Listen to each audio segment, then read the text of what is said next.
Welcome to the Reidsville Chamber of Commerce News and Views Show. I'm your host, Diane Sawyer, President of the Reidsville Chamber, and today we have with us our City Edition.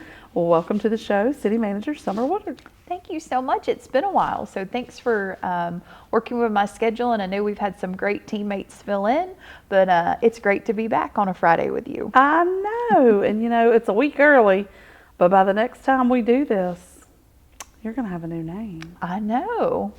Da, da, da. I know. I'm very excited. You should be very excited. I'm excited for you. So not a new manager, just maybe a manager with a new last name. That's right. New last name. I love it though.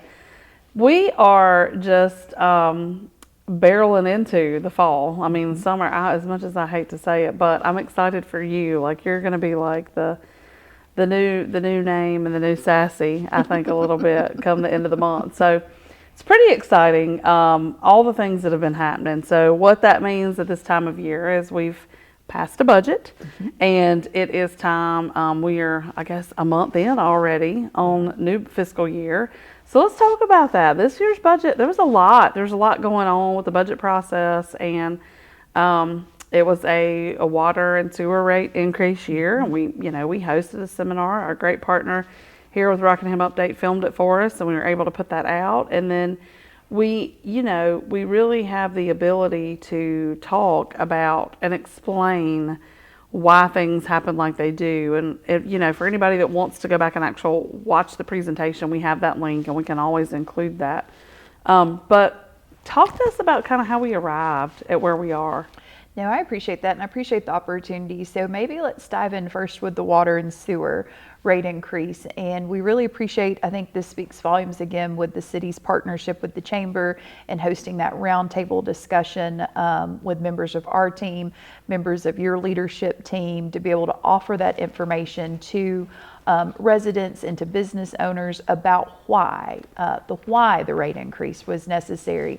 So the last time the city of Reidsville had a water and sewer rate increase was in 2020.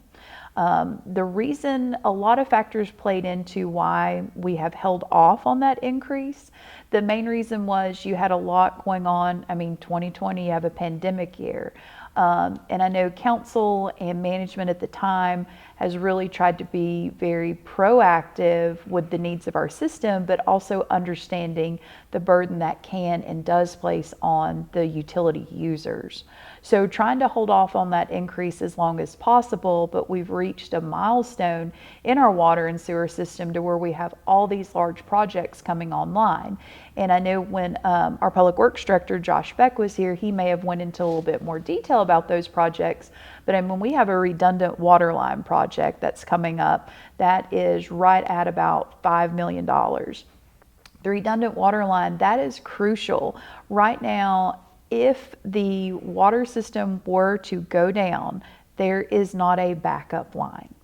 And so I think it's been very proactive of our council and our teammates to see the need to have that backup system, a true redundant water line, to where if there was an emergency situation, the citizens and utility users of our Reidsville area, you will have water for that redundant water line.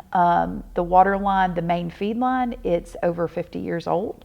So, I mean, at any time that could fail. So I think that's just taking proactive measures to ensure that we are meeting the need of our utility users.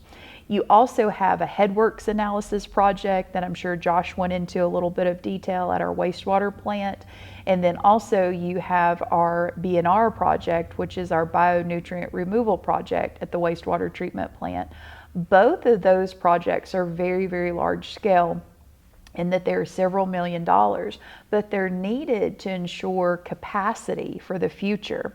We are not at capacity now, but just trying to be proactive and think long term of how much sewer we can treat. So as we look at economic development, and I know we'll talk about residential growth that we're experiencing, we need to ensure that we are building our plant to accommodate this future growth that the city's currently seeing and the city will probably continue to see, to make sure we can treat that sewage that's going into our facility. So those are two large-scale projects that are part of the increase that's necessary to be able to sustain our system for the future. The other one is we have a large generator project. Representative Reese Pirtle was instrumental in helping us get some grant funding for that project to ensure if our current, at our water treatment plant, if our current generator were to go down, and I believe this happened in February of 21. There was a large storm that came through here. I'm sorry I can't speak to the specifics, just a few months before my time here, but I do know there was a large storm that came through here. Our generator went down. We had to have to do a boil water advisory. So we're just trying to ensure that doesn't happen again. That's at no one's fault. The generator was 1970 model. So at some point we reach a life expectancy, and unfortunately that is where we've landed with those increased water and sewer utility rates. Is those rates are necessary to be in order to ensure that we're providing safe and quality and quantity drinking and wastewater capabilities to our residents. We understand that it is a large increase on average. If you have water and sewer, your water bill will go up 35%. So in the grand scheme of things, that's looking at anywhere from $15 to $20 more a month on your utility bill. Now, if you do have only water or only sewer, you may see a more significant increase, which is around 60 to 65%. But if you have both utilities, it's a little less of an increase. But on average, your average residential bill should go up anywhere from $15 a month until possibly maybe $20 a month. But that is all to be able to provide treatment of services. Like our chemicals alone at our water treatment plant, they've not doubled, they've not tripled, they've quadrupled in price. And I would just encourage anyone, if you think about your own personal experience going to the grocery store, like when you went to the grocery store in 2020 to buy a loaf of bread, a gallon of milk, basic necessities, you are paying substantially more today for that. We're experiencing the same thing on a city level when you go to buy the chemicals to treat your water treatment plant, your wastewater treatment plant. And we can no longer just absorb that cost because we're actually starting to we were going in the red, and we've got to be proactive and not allow that to happen. So council was very understanding that the burden this could possibly place on our utility users. So they did defer that to make sure we get the knowledge out there to those users. That increase will not be effective until October 1st. So that gives individuals time to maybe start planning for that additional $15 to $20 a month, but it also gives us time as city staff to make sure we're getting that message out in the community. And many of our viewers, several of you, if you are city residents and have a utility bill, you probably got a letter this week that stated the reasons why this rate increase was necessary. So we certainly understand this is not the best timing for a utility rate increase, but it was absolutely necessary in order to ensure that we are providing proper and safe drinking water and treating wastewater. Without this increase, we were looking at had to look at cutting services, cutting staff. It was to the point where it was absolutely necessary. Thank you for all of that. And I'd say a couple of points, from the chamber's perspective. We have what we've always referred to as the kind of the top 10 water users. It's not just about the residential growth. It's not just about like you said, the absolutely necessary for the drinking water. It's for the quality of water, because we have several industries here who have to have water for the processes that they do. You have Unify, and you have the Reprieve line, and you have all of those things. You have DiStar, there's several, Clean Harbor. You've got several folks who it's not even about quantity, it's about quality. And it's such a big deal for people to understand that there's kind of 3 points on a timeline, in my opinion. Like you have what kind of going into the red on the financial aspect of it, like you were saying, but also kind of being behind, like a Flint, Michigan. You have a where we are and just barely meeting the need. And that's very much like an Eden when Miller was leaving, and how they had kind of, not been progressive and thinking forward about what happens when we lose a major industry who's footing a lot of that bill and we haven't done the infrastructure piece. And then you have where Reidsville has been typically, and Reidsville has been very progressive. They've been able to hold the line on the cost, and we've been one of the lowest on the rates, but also still continue to be the most progressive with the infrastructure, to be able to have what we need for industrial parks, to be able to have what we need for the residential growth. But it's like you said, between COVID and cost rising, and I can say that more than anybody, my husband works for a very said chemical company that sells those chemicals and makes those chemicals for wastewater treatment. And, you know, they have experienced all the things that causes them to have to do. They have to pass it on to their customers. And so, you know, we were coming back down that timeline.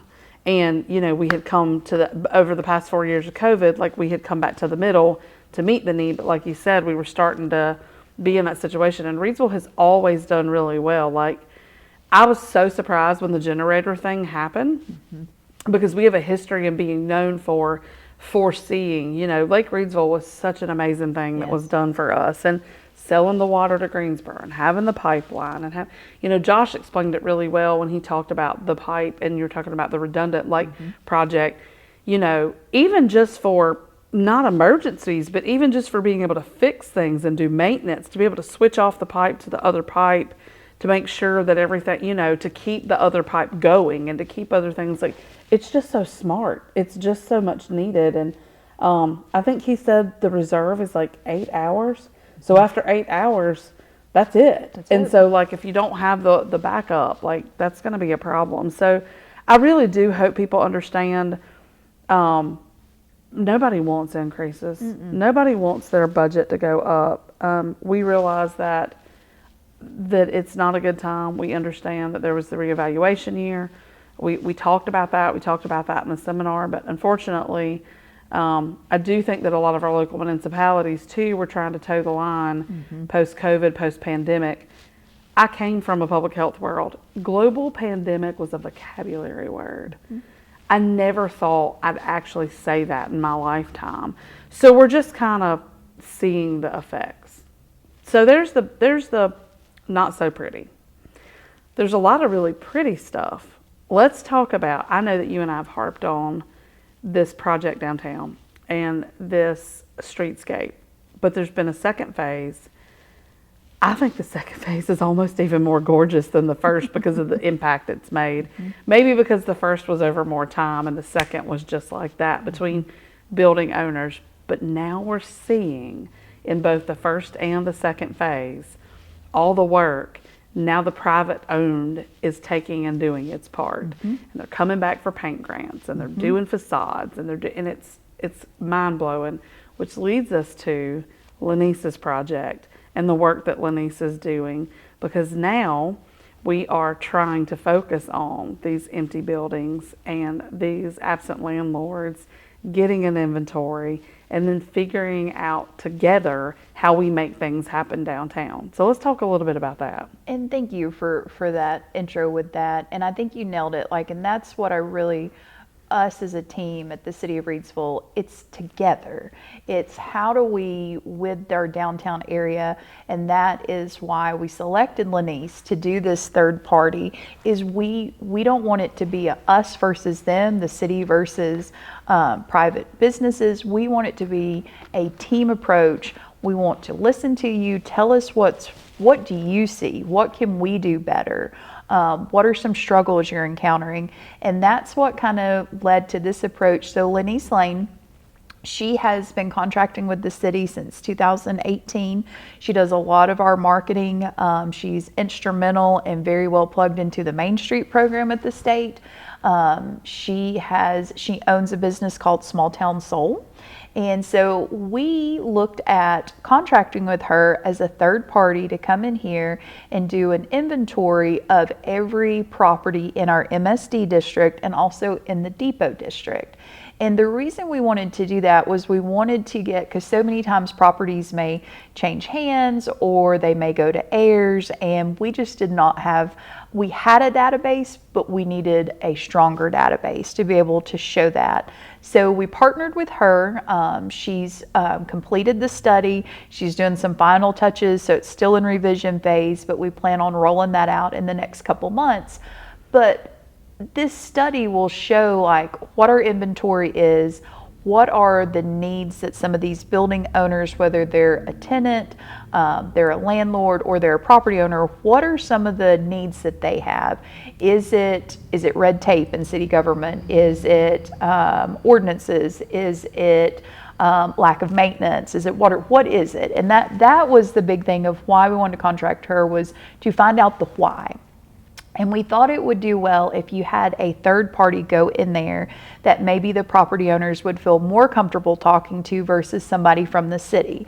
Because I know that some, we all have a past, every single one of us does, but we as Team Reidsville want to move forward, and we want to extend that olive branch and say, we hear you, we see you, we want to work with you, we need to know how we can help. Now, help may come in different ways, depending on what our resources are, but what can we do to work together to continue to have a vibrant downtown? Because our growth is here, our growth is coming, as we've done several of our series, Place Your Bet. But I really do feel like Lanice has had a great positive experience, and hopefully a positive impact with these business owners, so she can share that feedback with us and help us understand how we can maybe improve communication, what can we do to improve ourselves. But again, just looking at this being an opportunity to really start fresh on a new book and write it together, and not write the book from the city standpoint and not write the book from the merchant standpoint, but it's our book together. And that's what we hope this study will bring together.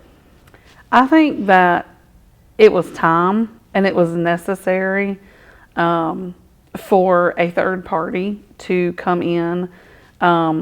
There are just so many pieces.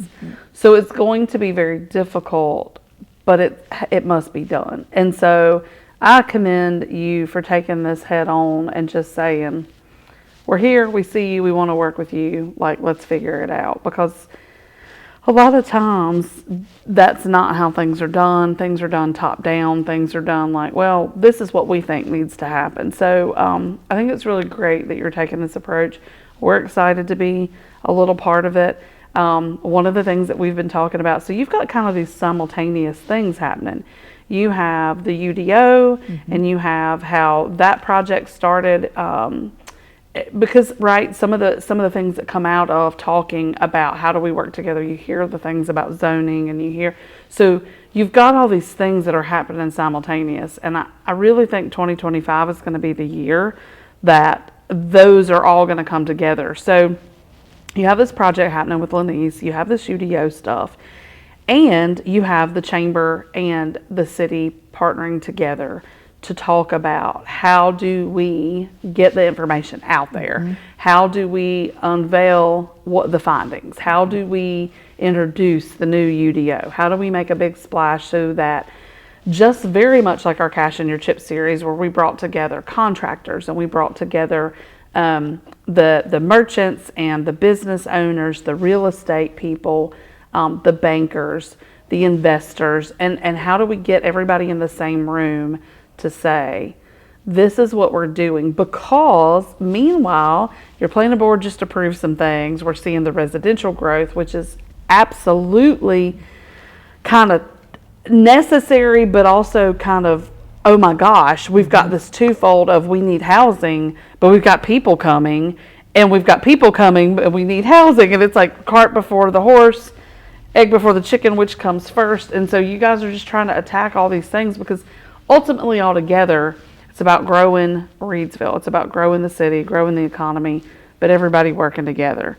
So very excited to hear about, and we're actually going to bring in some local business owners. We're going to start with the downtown series, because one of the heavier issues when it comes to property and what you can use a building for, because even in the central business district, throughout the years, we've discovered there's some buildings who are at a certain place and are grandfathered and some who aren't. And so that's part of the confusion.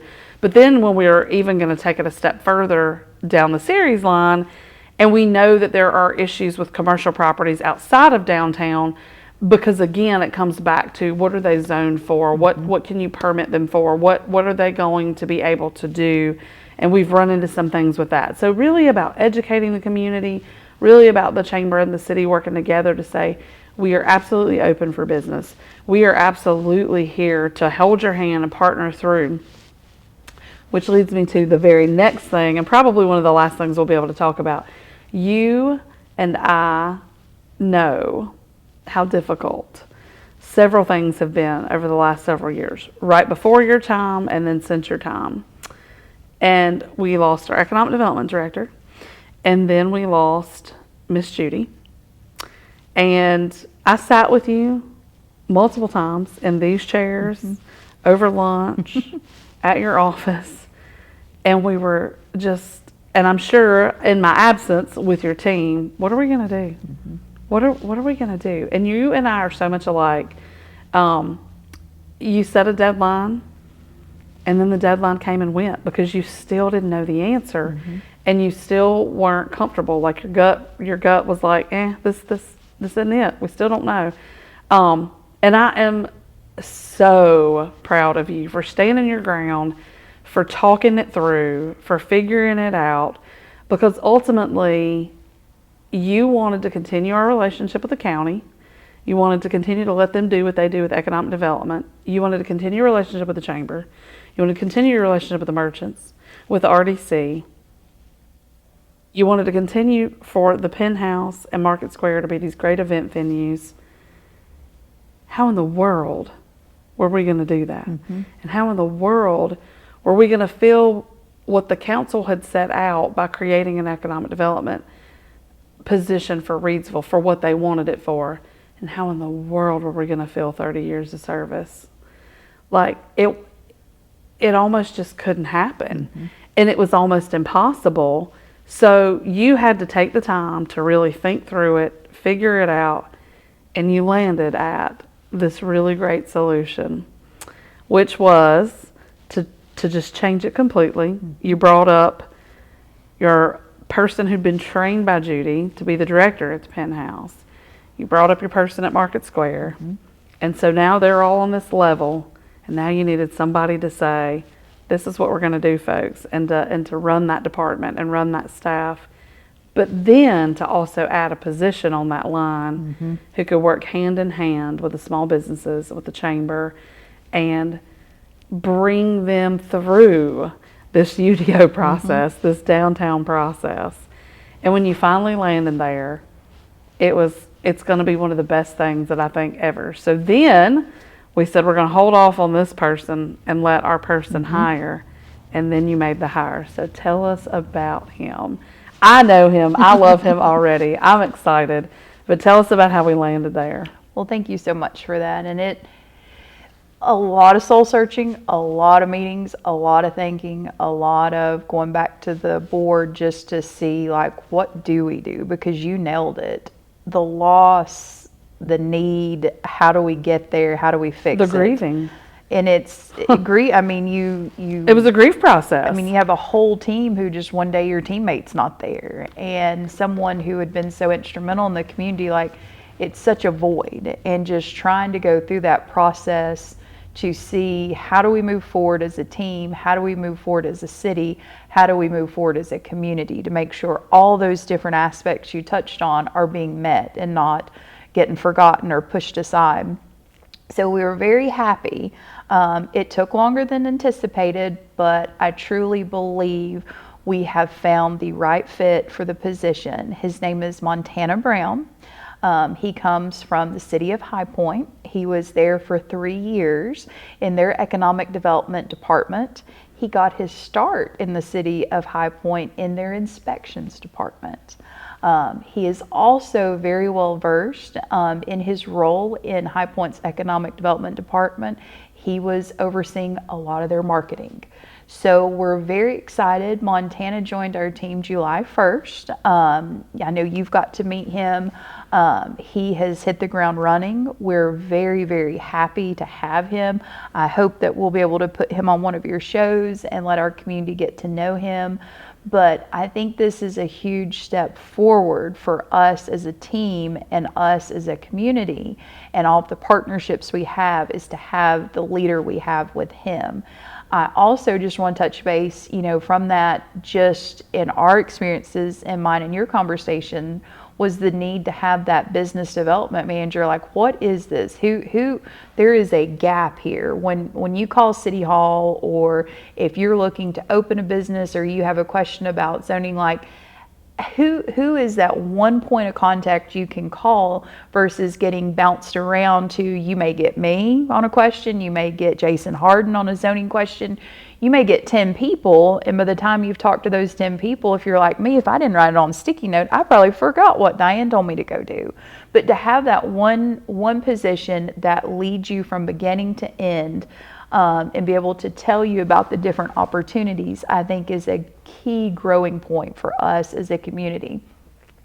And I know that Montana and our HR director, Leanne Basinger, they have got the job description out there. They're doing interviews for that position. So if talking to our viewers, if this is a position you may be interested in, please reach out to the City of Reidsville, our HR director, Miss Leanne Basinger. You can look us up on our website.